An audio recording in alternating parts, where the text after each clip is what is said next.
Hello again, folks. It's Barry with Barry's 8-Track and Classic Car Radio Repair. And today is not going to be a demonstration on a finished unit. We're going to go into a little bit on the tuner clutch assembly on a later, probably about a 1978 Ford AM/FM 8-track. And I'm just going to explain a few things about the tuner mechanism and some of the problems that we can encounter with that. Let's see if we can get a little bit better camera angle here. I'm going to go to my overhead cam so we can see things from above. Alrighty, and just to give you a little better perspective, there's the front panel, and we're going to look around, work our way back to the actual tuner assembly. And the way that these push-button tuners work is that naturally, when you turn the dial, it turns this big white gear here, and you can see the rest of the mechanism responding to that. Now, the part that actually works the tuner and moves the pointer is this outer disc right here. That's the outer disc, and when we push on one of the tuner buttons, there's a clutch that disengages. You can see that clutch. Now, the actual clutch material is this. It's about a 16th inch thickness of rubber right there, and when we push one of our tuner buttons in, it disengages that clutch so that the outer portion can move in response to the push button. You may not be able to see it too well since the graininess of this picture, so we'll move to a different camera angle here. Let's try camera 23. And you can see, probably a little bit better, you can see this outer brass colored piece turning as we press the buttons. What's happening is we press the button in part way, that disengages the clutch, and we press it in all the way, which moves the tuner in a rotary fashion to the station that we have it preset for. So now that we see how that's working, we'll go ahead and back to our overhead view and make sure we have it put together correctly in case we're having problems with it. Here's our overhead cam, and as you can see, anytime we push a tuner button in, it disengages that clutch. It moves this part in just a little bit. So one of the first things we do to troubleshoot, first we want to make sure that this little tiny pink gear, on most models it's a pink gear, the end of this gear has to be between all of the brass colored discs and the white portion. You'll see that we've got three brass colored discs. The first two are fairly thick, and those are the clutch mechanism, and then the third one is very thin, and all that does is it serves to hold this gear in place when we move the clutch in and out. As you can see, all it does is hold that gear in place. So the first step in troubleshooting the clutch mechanism is to make sure that you can push this gear in manually and that it springs back out each time. If it springs back out slowly like this, then it's gummed up and it needs to be cleaned and lubricated. Usually a quick shot of WD-40 in there, and then turning it this way to let it seep down in there will free that clutch mechanism and allow it to move again. And then also we want to depress any one of the push buttons and make sure that this outer piece can move in. We want to make sure all that stuff is free. Okay, so now we'll just go into a brief explanation of how this thing works.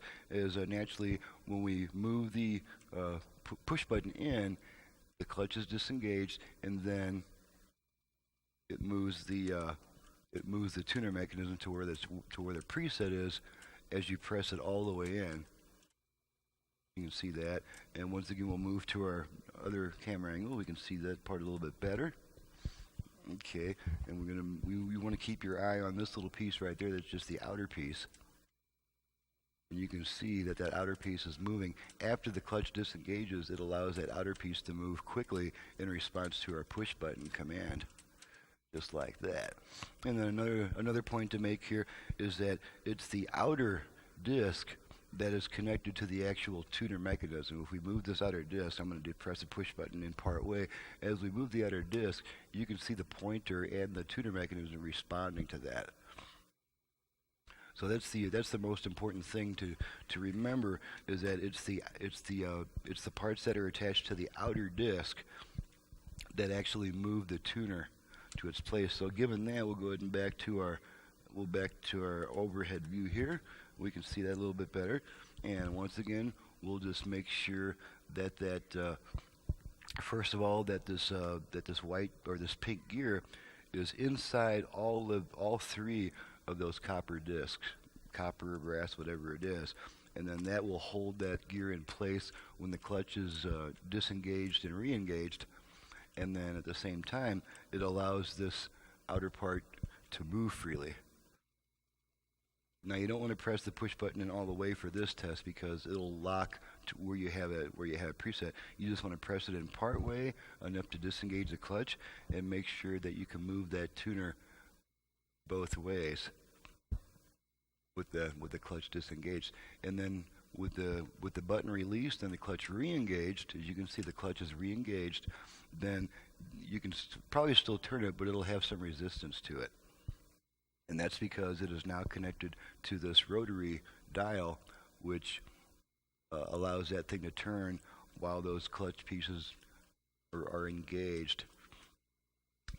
And now if the clutch is working properly, if all these tests work out good and the clutch is working properly, disengaging and re-engaging when it's supposed to, then the clutch material itself is most likely worn slick and needs to be replaced. And all we do with that is we just get in there with an X-Acto knife and we do whatever it takes to dig that material out of there and pull it out, and then we just cut ourselves a little piece of brand new rubber and apply adhesive to only the side of it that contacts the outer gear or the outer disc.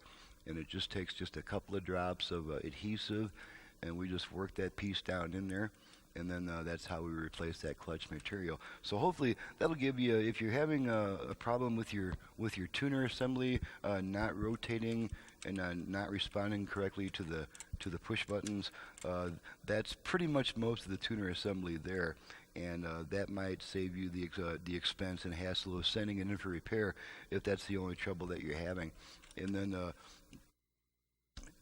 these rubber material here, it's about a 1/16 of an inch, maybe a little bit bigger than that. Looks like a little bit larger than a 1/16 of an inch.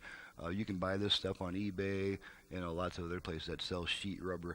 And you just want to make sure that your new rubber is nice and clean. Maybe even go over it with rubber cleaner to restore as much grip as possible. And then you can get in there and replace just that clutch material. You just pull the old stuff out. May have to mangle it up a little bit because it does have to go around this little shaft, and you want to be kind of careful. Remove it in small pieces if necessary, and then you can just cut a new piece and then cut a slot in it, cut a round piece, and then cut a slit so that that'll slip over that shaft, and then you've got a new tuner clutch. So hopefully that helps give an idea of how to repair just the tuner assembly on this thing. Once again, you want to make sure that this is free and that when you push it in, it comes back out. And then with the button engaged, you want to make sure that this has a little bit of flexibility too. Okay, so that should take care of that. And I'm going to go ahead and get out of here and get back to work here. This is Barry with Barry's 8-Track and Classic Car Radio Repair. Needless to say, if you have an 8-track unit in need of service, either for home or for car use, you can reach me directly at 928-533-9666. I also perform FM conversions with the possible additions of Bluetooth and USB reader and auxiliary input on a classic car AM or classic car AM FM radios if you're looking to increase the output power quite a bit. So thank you very much for watching and listening, and we'll see you next time.